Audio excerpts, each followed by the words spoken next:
Welcome to Youth Can Change the World. I'm your host, Nathan Bynum. This is part 2 of my conversation with the playwrights and actors from the original Yorktown High School play, Voices Out of Chaos. I will also be talking with Carol Cadby, Yorktown's theater teacher who produced and directed the play. If you'd like to see Voices Out of Chaos in its entirety, check out the previous episode of our program. You won't regret it. I was impressed but not surprised to find out that the play has advanced to the state level in competition to find the best high school original plays. Without further ado, let's meet the producer, playwrights, and actors.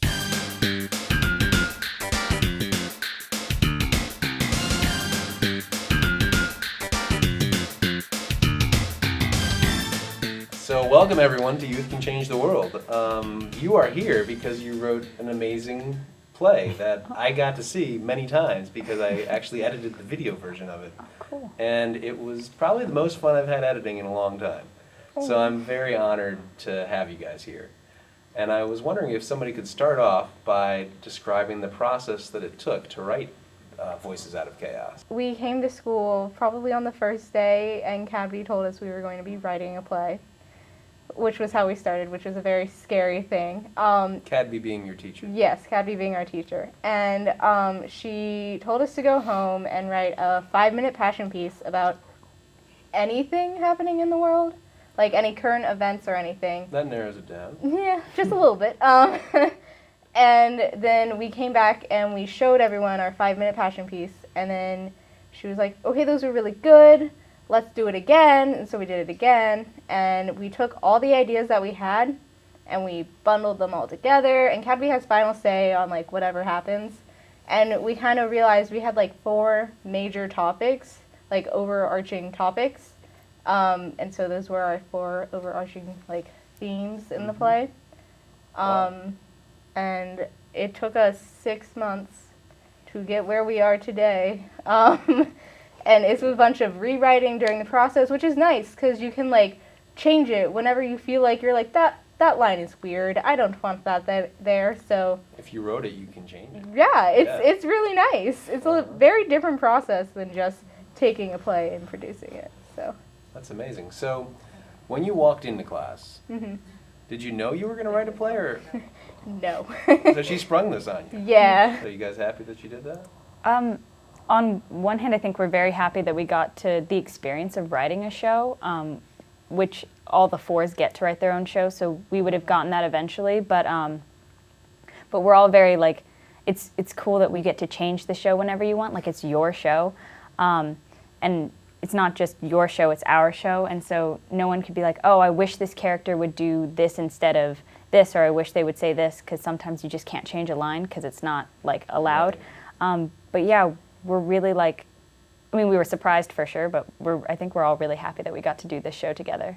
Absolutely. Well, would someone like to describe the plot of the play really quickly so that we can then look at some scenes and talk about the process of writing each scene?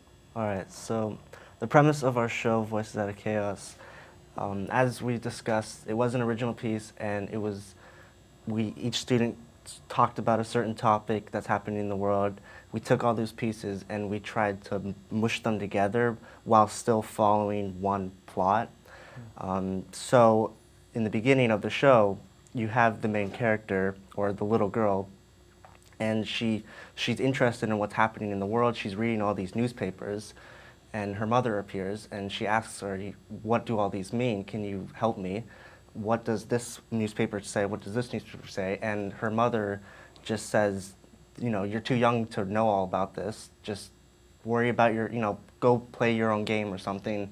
I'm too busy. I don't want to explain all this because you're just too young. Right. And that sort of sparks her into, going off on her own, trying to teach herself, reading these newspapers, reading tough words that she doesn't really understand. Mm-hmm. And as the play goes on, she jumps from scene to scene, watching a certain topic happen. So, for instance, topics that we surfaced were ones about politics and the tension between, for instance, Republicans and Democrats. And I didn't realize there was that tension. yeah. And we surfaced on racism and had scenes where, myself included, I played an old man, and I was actually the little girl's grandpa. And she came to my house, and I was reading newspaper, and I sparked up a conversation asking her about, for instance, if she's ever heard of a baseball player called Jackie Robinson. We're going to see that scene later on.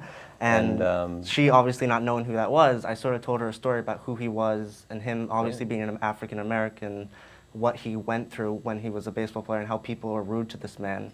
Right. That's one of the things that I loved about the play, is that you weaved in real things that were happening in her life, like a real visit to her grandpa's. Yeah. And there was also an element of magical realism where she would read something about, Charlottesville or the Me Too movement, and then she'd jump into the paper and she would see a story between people that we don't know who they are, but it was almost as though she got transported there, like in the Christmas Carol or something like that. And then she would actually see these personal stories that I'm assuming were some of the passion pieces that you guys wrote. Yeah. Yeah. So without further ado, let's actually watch some of these scenes, and then we'll talk about the scenes that we are going to watch. You want to play this new game I made up? It's super fun. How do you play? You get a paper and then you read it. What does yours say? Nuclear war imminent. Nuclear war is poetic. I don't know what that means, but that doesn't matter because now we jump. Okay, ready? Is that it? No, people are supposed to start talking. Here, let's try this. No. It's time to prepare for war. For what? Don't you know what those words mean? No. Do you? Kind of. Come on, we have to take shelter. Oh, like the sound in a war movie. Yeah.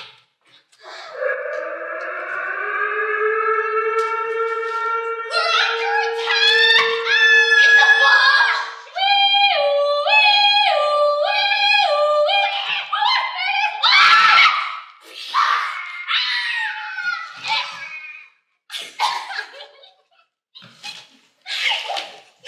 Girls, what are you doing under the table? We are preparing Mrs. Simon, just in case the enemy sends over their nukes. You can never be too careful. Well, what you got in your backpack? Well, we have, chips. And chips. Okay, well, don't eat all the chips. You'll get sick. Mrs. Simon, Yes. are we safe? Yes. Yes, we are. How do you know that for sure, Mom? Because we are. Have you been reading those newspapers again? Well, no. Well, my mommy says that we must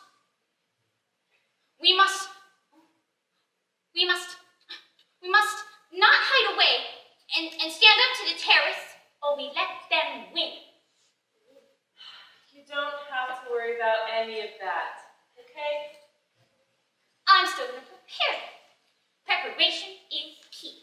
So Sophia, that was an excellent job with the acting. I definitely thank you. believed that you were a 7-year-old. Thank you. And I was wondering what the inspiration for writing this scene was.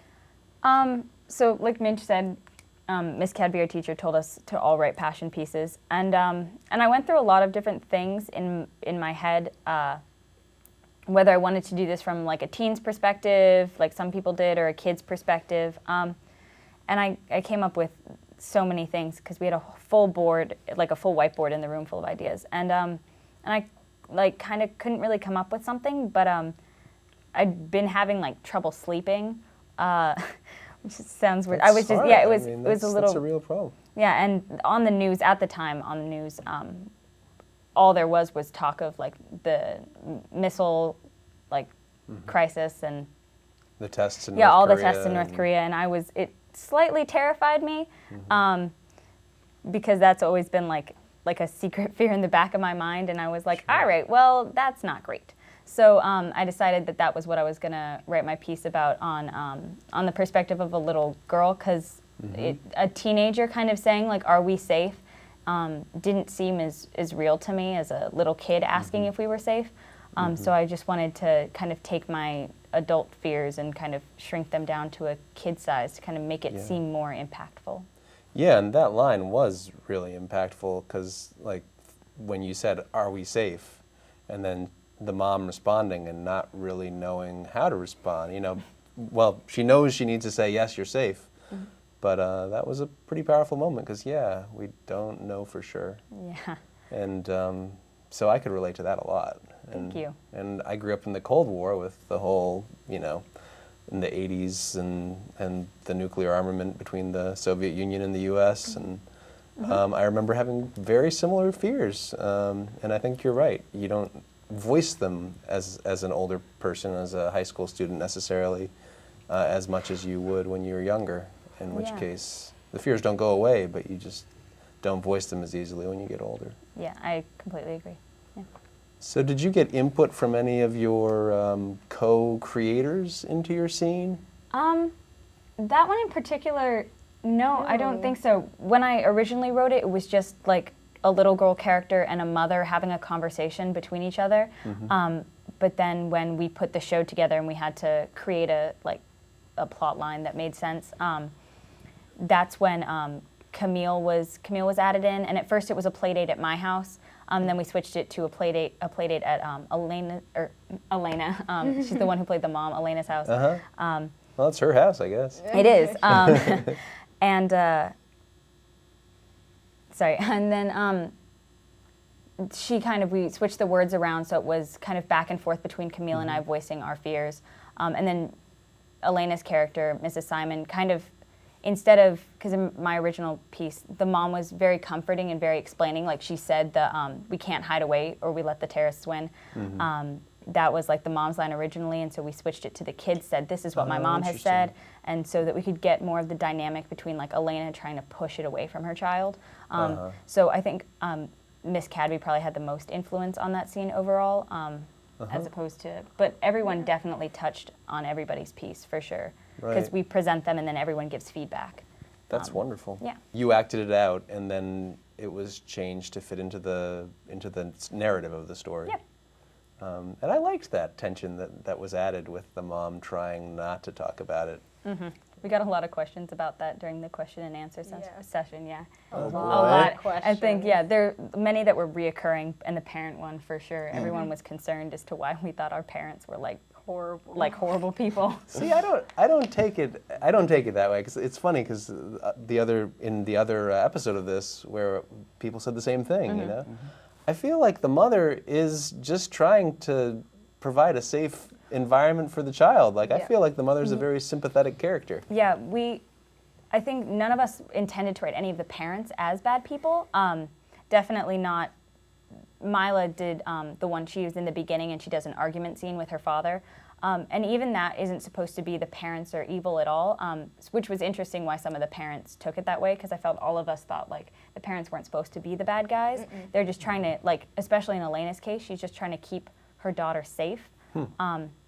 And just to kind of like not give her like 7-year-old nightmares about what's going on in the world. Which is totally reasonable. Exactly. Yeah, I thought that the parents were very relatable, and I really sympathized with the mother.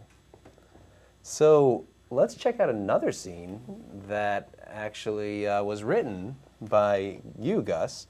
And this is one of the scenes where you wrote it, but someone else acts it. So we'll check this out. It's the conservative and the liberal. I love the Second Amendment. Oh, bye-bye. Oh, boy. I was at the gun range with my 2-month-old son, and some liberal communist was like, OMG, guns are so bad. OMG. Oh, no. Excuse me? Did I just hear what I thought I heard? That is so offensive. Like, are you kidding me? Did you know that 71% of the world is covered in water? Hey, you should know that before you take your child to a gun range. Well, Hillary Clinton is a communist who ran a child sex ring out of a pizza parlor. And what did Trump do? Nothing. Hashtag Make America Great Again 2016. Well, the iPhone 10 was sold for $999, and I think that's just offensive, because that is the epitome of capitalism. Hashtag I'm with her. They weren't having a conversation.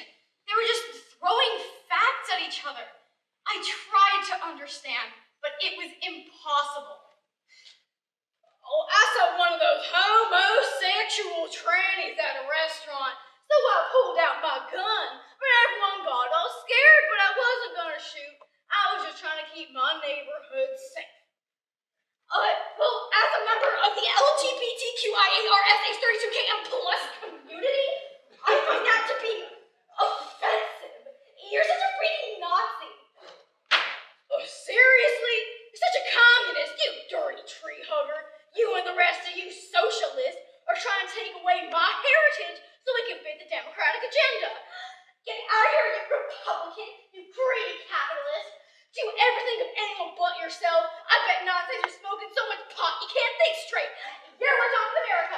You're what's wrong with America. Stop! Neither of you are listening to each other. Who knows how it would have ended if they listened? Nothing is going to change if they ignore each other's opinions. So, who was the actor who brought that scene that you wrote to life? That was Laura Wade, who personally did a very good job with it and also helped me write it, actually, because the original script was very serious, and it was, as you can tell, it was very comedic, and it wasn't that way at all. It was just two people arguing and someone getting frustrated with them not listening to each other, because I feel that very frequently, especially in this modern day and age, especially in the DC area. But It can be challenging to listen to each other. Yeah. But it eventually transgressed into something very humorous, which I love how Laura did that. Because if you were to give a medal for the most changed scene, it would go to this scene. Because Interesting. Laura reworked the entire thing to make this very humorous thing, to the point where only the framework and the ending were actually the same. Huh. So it originally started as a much more serious scene, and the Yeah. rest of the play is serious, and I like that it's serious. But it is nice to give a little bit of humor in the middle to give people a break. Yeah. I mean, the play, we were at one point actually wanting to add even more comedy, because the play is very heavy and very dark, and it does need comedic relief. And we did put it in, and we put it in places where it felt necessary in order to lighten it up, because it was starting to get a little too heavy, to the point where it would pull the audience out of it and make them just so blatantly uncomfortable that they couldn't pay attention. Yeah, that's an interesting line to try to walk. And it was interesting that she was very clearly, in her delivery, she was making fun of both sides. And in your inspiration, did that kind of fit your inspiration of what you wanted the scene to be and what you wanted the audience to take away from it? In the original script, they were both sides were accusing each other of various things, and so that still came through, as you can tell. And we had this whole debate at the heart of the show in general, which is, how do we portray politics in a way that isn't biased to how we see it? Wow, that's And- hard.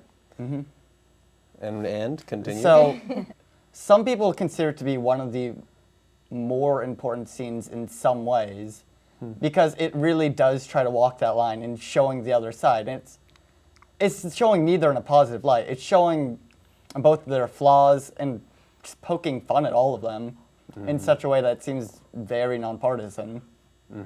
And then with the other scenes, you do actually empathize with people. So I think this scene alone might not really shed light, because it'd be just like saying, "Oh, everybody's screwed up anyway, so there's no reason to listen to anybody."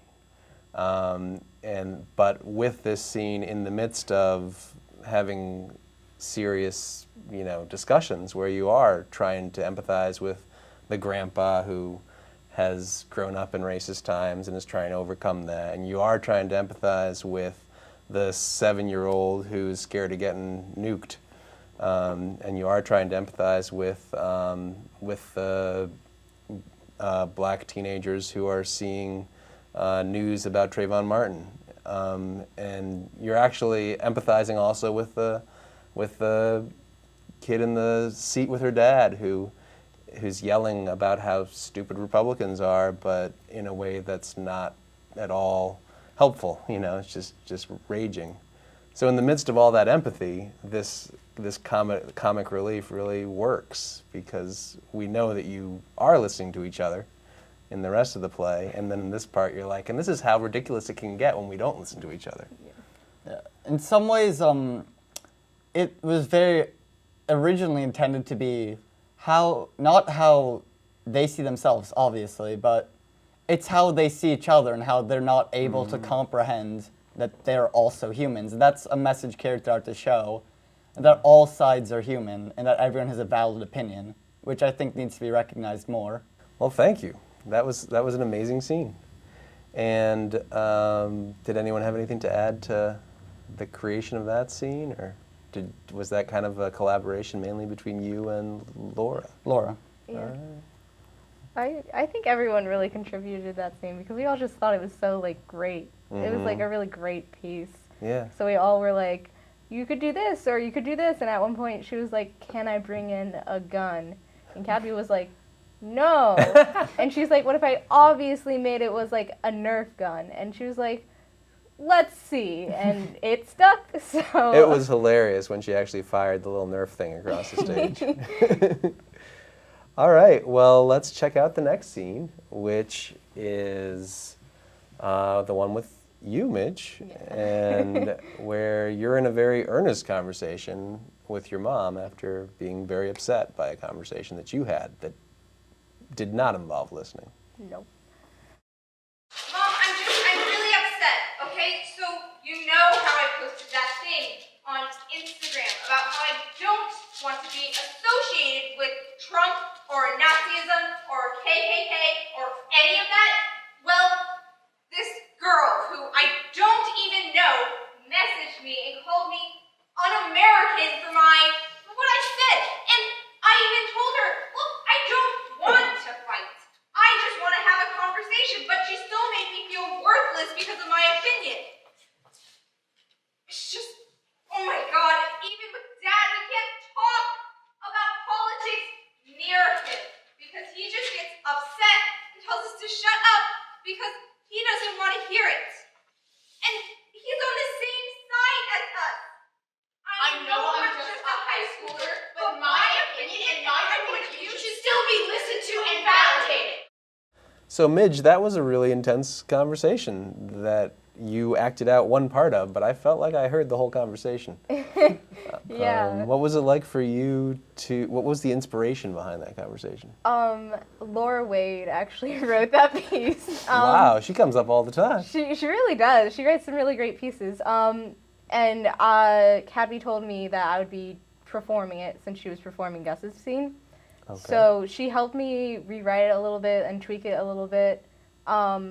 But what was there is mainly what she wrote.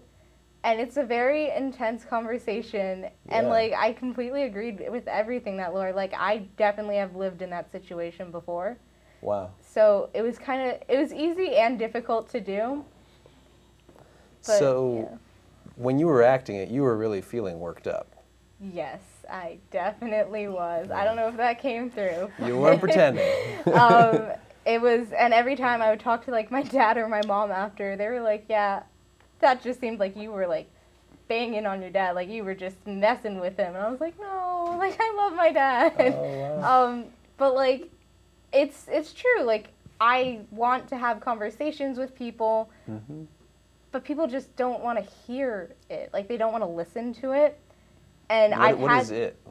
Anything. You could be having a conversation about something that happened at school, something your friend said, and you could have an opinion on it, but they wouldn't want to hear it. Is it mainly political stuff that people just No. don't want to hear at all? I mean, it could be anything. It could be oh, that test in English, Okay. that was so hard, and then someone was like, it wasn't hard, it was easy. Like, what are you talking about? Like, something like that. It's happened before, and it's very frustrating. I get very frustrated with things like that, and so I really liked this piece because of the message that it sent out.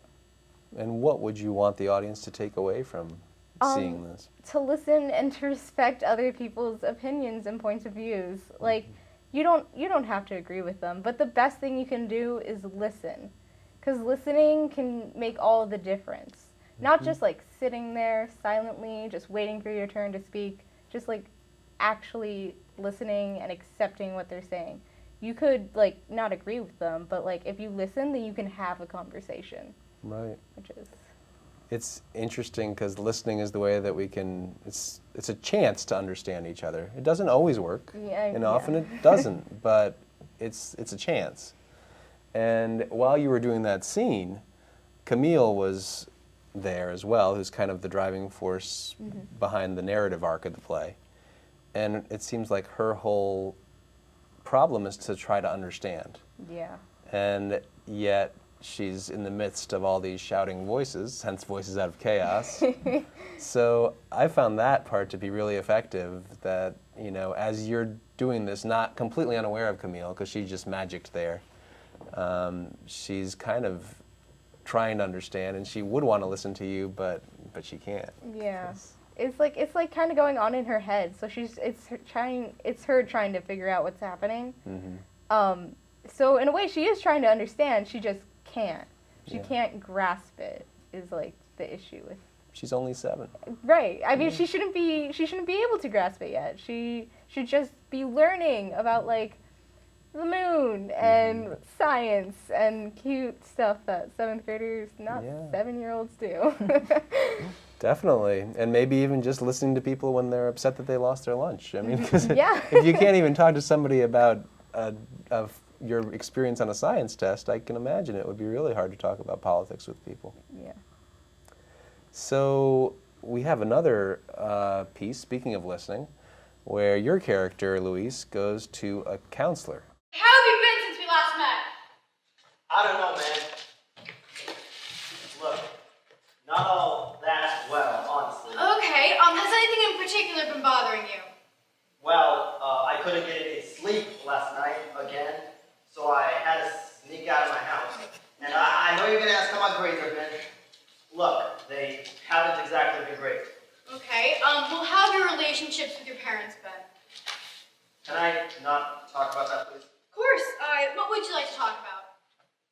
How are things at school with your friends? Have you been taking your medication? I don't know, okay? I barely know where these feelings come from, and because of them, I can't focus in class. I've just been contemplating everything, and I know, I sound like an angsty teenager, but I don't know, it's just, there's so much hatred on the news. There's so much happening every day. And like, not only that, but like, the racial profiling of immigrants. Just because I happen to be brown and not white, so you're going to leave me with him? And like, here's the thing. I'm Hispanic, and last week, my cousin was stopped by a security officer, right? Because they thought he was like undocumented, so they asked to see his papers. And I don't know, man, that really got to me. That really got to me. And I don't know, it's all just so confusing. So Luis, your character was clearly dealing with a lot, and I'm curious what the inspiration for this scene was. Okay, so the thing about this play is it's built a lot on the perspective of teenagers, and That's what makes it good. Yeah, I think that my scene like had a lot of significance because it was like one of the more personal ones, at least in my opinion, because it was this kid who I guess had an experience with not being a kid anymore. He was like growing up, and he had to make sense of the world around him. In a weird way, I like to kind of perceive this character that I play as like the older version of Camille, because I've always kind of thought of him as like he's now aware of all these incidents that are happening around him, and he's now kind of more aware of it, and because of that, he's just kind of getting sentimental because he misses it when the only problems that he knew were problems that he dealt with like as a little kid.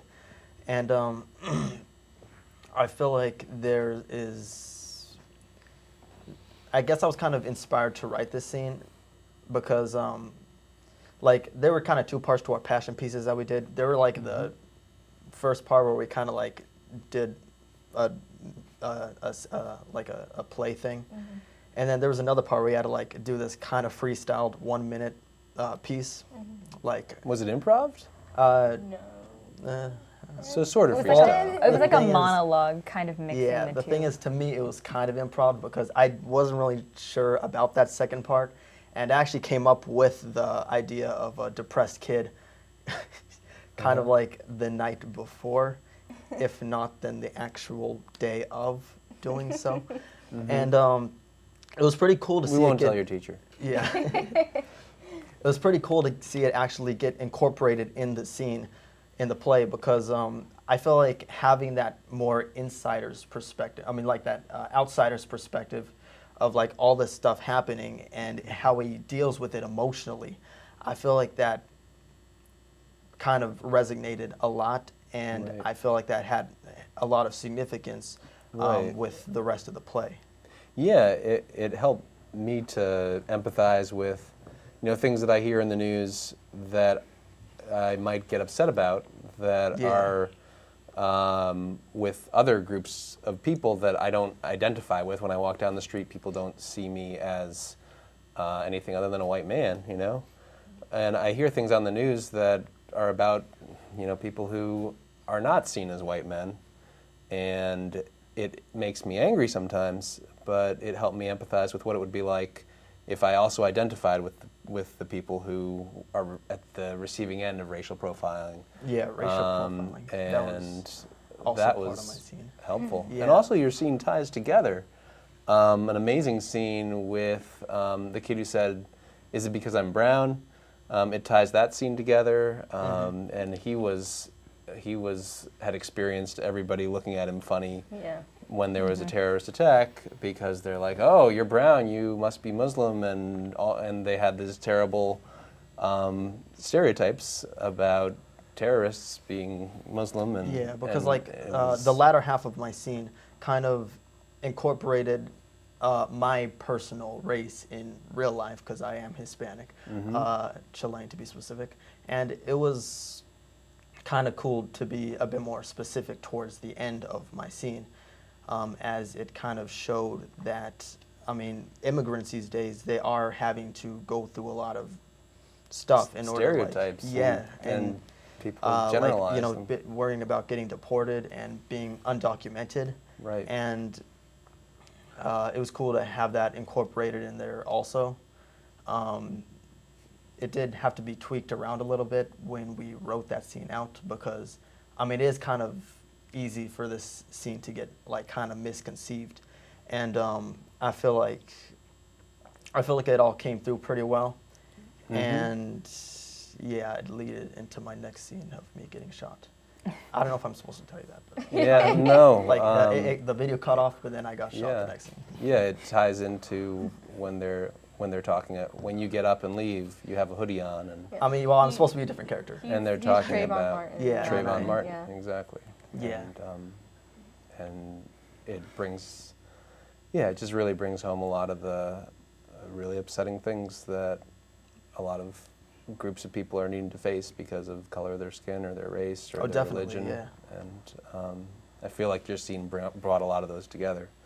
And partly, that was an interesting choice. Like, how did that happen that people spoke up in the middle of your counseling session to say their pieces? Like, did that I just wanna say naturally happen? that was a Cadby thing. That was definitely. That a was Cadby definitely thing. because this piece is not just for like our fall show. It was also for competition. It was a competition piece. Cadby kind of transformed it so we could kind of show different skills, and so the layering of people talking definitely shows like a different side to storytelling, and links everything together, which the more unified your plot, the easier it is to understand, which means the easier it is for the judges to understand, which means Right. the more that they like quote unquote like it. Give you higher scores. Yeah, and give you higher scores, and that's always nice. Well, it worked for me as a viewer, even though I yeah. wasn't scoring you. I think we like. I think we all kind of like the idea of inserting different lines and. Yeah, because like Yeah. the thing about my scene is, in a weird way, it kind of resonates with all the characters in the play because they're all experiencing this stuff and they're having some sort of emotional reaction to it. So kind of to have my scene where like I'm really letting that reaction out. You know, I'm that depressed kid. I'm trying to make sense of everything, just kind of like the main character was. Kind of like how Midge was, kind of like how Bebo was, the scene in the previous scene, and to kind of like to incorporate those other people in the scene and to have them like say stuff. Right. It kind of showed that it all kind of comes together. Yeah. Ties together. On the inside, and Yeah, because it also shows that there's a lot of people going through these really challenging and really difficult things, often without being able to talk to each other. yeah, there's a lot of confusion. Mm-hmm. Yeah, and that's kind of where the depression was inspired from. Yeah. Well done. So we have another scene coming up, and in this scene you age about 50 years. That is very old. Maybe more. Yeah, maybe more. And you become a grandpa of Yes. Camille, the main character. And in this scene, it's actually not the magical realism, it's an actual scene from Camille's life. What you reading? Sports. How old are you again? I'm 7. Since when? Since last Tuesday. Oh, I got you this for your birthday. Yeah, the jump rope. Thank you. Say, have you ever heard of Jackie Robinson? No? Well, he was a very well-known baseball player, but not very well liked. What do you mean? Well, you see, he was colored. I mean, African American. He was not like you and I. He looked different. That's cool. It wasn't really that cool. You see, people didn't like that he was different. They were rude to this man. They would say mean things to him. That's not very nice, but you were never mean to him, right, Grandpa? I said a few mean things at the time. I didn't know. But now I do, and I regret saying all those things. And everyone else stopped saying bad things too, right, Grandpa? Well, just remember to always respect everyone around you, no matter what they look like on the outside. Because what matters is in the inside. Okay. You don't care. Johnny Apple. I'm gonna go take a piss. Right now. I gave him a and he kissed him on the stairs. I gave him back his apple, but he kept me on the stairs. How many people didn't care? 1, 2. So Mason, can you tell us what the inspiration for that scene was? All right, so right off the bat, that story about the grandpa telling this was not my original story. It was from a classmate of ours, Maria McGlone. Yeah. She had this story about her grandpa. It was a true story where her grandpa told her about this time when he was young going to a baseball game. Wow. So her initial piece, when she gave it to me, was just a monologue. It was her asking the grandpa one question, and then the grandpa just had a monologue of just going on and on about the story. Huh. And I figured I didn't want to really do that. I didn't want to just sit here talking for like on and on and on. Right. So I decided, okay, I want some interaction with the granddaughter. So I kind of went on my own and I just wrote a dialogue back and forth. I wanted her to ask me questions here and there. Nice. And yeah. I thought it worked really well. Like when Yeah, she I'm asked, glad but that she didn't make fun of him, Grandpa. I mean, that was a good moment. Yeah. And I wanted to make it more real, and still on that serious note, I obviously added some comedy here and there. but this was like the breaking point in the sense where I myself obviously am the oldest person in the play, and usually all the perspectives were from teenagers or little kids. So me being the eldest, I obviously have experienced the most. Right. So I wanted to be more heart to heart with her, and I feel like it worked, and Yeah. so I mean, to me, as I'm obviously significantly older than all of you. Not that old. Oh, twice your age, whatever, maybe a little more. But to me, that did work really well, because hearing that story, like, that's a story that I heard about when I was 7, you know, or whatever. And the whole idea was, to some degree, I was like, oh boy, this used to be a problem, that black people couldn't play baseball, and now they can, and you know, it was really hard, but we're better now. And having this story in the midst of all this, unfortunately, racial division that we're unfortunately experiencing still, and in some might argue even stronger, remembering that story kind of made me sad, because I thought that was the real painful time that we dealt with that, and yet we're still dealing with it. And it was nice that we had that scene while in the racism topic.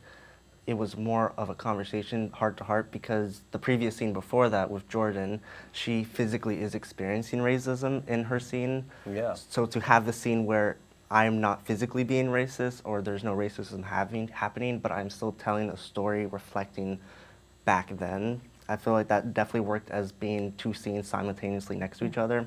Beautifully, yeah. And, she's walking back by in the background. It definitely worked really well that later on during the process, while I was telling the story, Cadby suggested that have those two characters who previously were talking about racism walk in the background.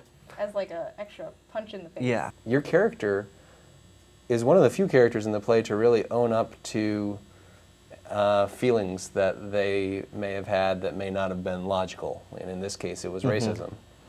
And that's pretty rare, and to see somebody talk about, yeah, I did say some mean things that were racist, and own up to that. Who's a nice person, obviously it's your grandpa, I mean, sure he swears some, but seems like a nice guy.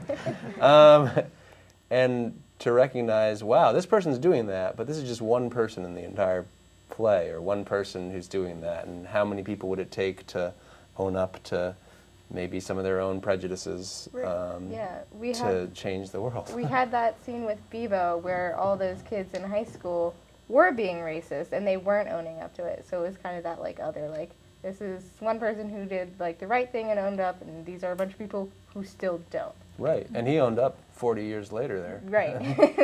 You know, or maybe more. Yeah. So that was powerful.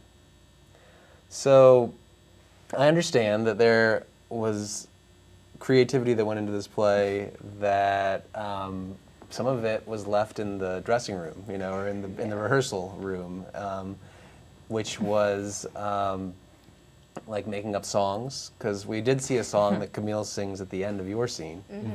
And I thought that was actually powerful too, because she says, how many people didn't care? And it's like, well, Grandpa cared, but how many people didn't care? And that kind of brought it home for me. Yeah. Camille's, so we switched from, we had environmentalism in the beginning, and then we switched to sexual assault. So Did you actually perform the environmentalism once and then switched it? When we were writing it, everything was, anything on the news was all about the hurricanes and relief and just natural disasters everywhere. And our one of our classmates, Emma, is so very, very passionate about the environment. Emma and Laura, yeah, and Laura, not Laura Wade, Laura Trice. Different one. And they're both very passionate about the environment. So we had, they both came with really strong environment pieces. Wow. And so that's what the fourth piece of our show was. So Mason's scene transitioned into that. And so we used Camille, like doing a sing-song kind of rhyme thing to transition into the environment piece. So when we switched it to sexual assault, which we did over winter break, because that's what was in the news, and we felt that that's what needed to be said, we just decided to switch it over, and we had to switch. Which was a powerful section. Thank you. And we had to thank you. And we had to switch the rhyme. Otherwise, that would have made no sense. Yeah. Right. Yeah. Singing about hurricanes. Singing about hurricanes. So what was the song about the hurricanes? All right. Okay, All right, do here we go. it? One, Yeah. two. Harvey, Maria, Irma, and Jose. Another hurricane is on its way. Blow, blow, blow it all down, destroying families, houses, and towns. And then she would just repeat Wow. it. Yeah, it was. Yeah, that's No one ever. And then no. It was Wait, wait. Here comes Nate, destroying everything in its wake. There we go. There it is. That was the one we were missing. It's totally Yeah, in the no, tradition of nursery rhymes, which are these sing-songy things about these horrible events like the plague. You know? Yeah. I think that actually, that It makes really works. That was one of our pretty sure that's inspirations. exactly You Yeah, should right. definitely like push Absolutely. this out There was, there like, so the that in London Bridge 300 one. years people will be singing this song. Oh, Yeah. goodness. Oh, That would be so funny. So I wanted to close with just as a whole, asking the question again. I asked it about several of the scenes, but as a whole, what do you hope people will take away from this play? Well, I think, as I was saying earlier, is that people need to be able to look at each other and hear each other instead of just talk at them. And that's what's running through the core of the show, throughout all of the scenes. Well, not all of them, but most of them follow this theme of people not being able to understand what other people experience. And that's the critical failing. Not only that, but with, like Luis said about his pieces, teens, like it's hard to, little kids voice their opinions and then nobody like takes them super seriously because they're just little kids, and then adults' opinions are the strong ones and the right ones, and there's this weird kind of period between being a child and being an adult, and that's where teens are. And so we're just kind of, and we're all very scared that what we're going to say is wrong, and that people are going to be like, no, you're wrong, like sit down and shush until you have the right opinion, and that's kind of scary. So we don't have like the outlet to voice our opinions, but then like in theater we're given this opportunity to like speak our truth and say that like this is what's going on in our lives. And so we wanted to touch at least a lot of our like fellow high schoolers that like, hey, like you're not alone. There were these kids at competition, like I think like last Saturday, and we were all shocked. They were like crying after our show, which we had never seen before, and we were all like, we were kind of like freaked. We were like, whoa, Oh, sorry. whoa, we're sorry. We didn't mean to make you cry, but it was great to know that we were actually like, you know, connecting with them. Absolutely, and you guys were able to take them to an uncomfortable place. Yeah. We had Miss Benitez, who was in the room with us, and she was a great facilitator for conversations. And it was very nice to have her in there because she opened, on the first day, like she helped us like open up about these issues, which they're still very hard to talk about. Like, it's still hard for me to talk with like other people outside of theater because it's scary. You like don't want to get rejected. You don't want to be like talked about behind your back. Like, it's all very scary. And so in theater, it was kind of like this safe place to talk about it. And also another idea is our end of the show was a very like sad ending because like Camille's like, what are we gonna do? Because there's all this pressure on the youth to make the future better. Right. And Cadby Her last was like, question is, what's going to happen? yeah, and Cadby was like, what are you gonna do? What do you hope for the future? And we were like, we don't know. Like, we don't know. We didn't set the playing field. Like, how are we supposed to fix it? So that's the idea that we kind of wanted them to get across. We were like, we don't know. Yeah, because like one of the most powerful tools used in this play was a lack of answer. Yeah. And I guess just doing this whole play, like having heard of all these incidences and having to incorporate them into kind of like our own experiences to not only like to just speak to teenagers. I mean, it's really kind of eye-opening, I guess, because it makes you realize that like, yeah, there's a lot going on in this world. I mean, Yeah. yeah, I mean, like we say that a lot, but like that's the truth because, yeah, I mean, there's like so many ways that things can be misinterpreted by other people because there's a lot of sensitive subjects out there. Like, Definitely. yeah, like y'all got no idea how like serious this play is, and I mean, It's like, serious. No. yeah, I mean, it was a really powerful one, even though I've never like seen it because like it's a very different experience. Like You can being all in the watch it play. on Yeah, YouTube. It's a very different experience being in the play and like watching the play.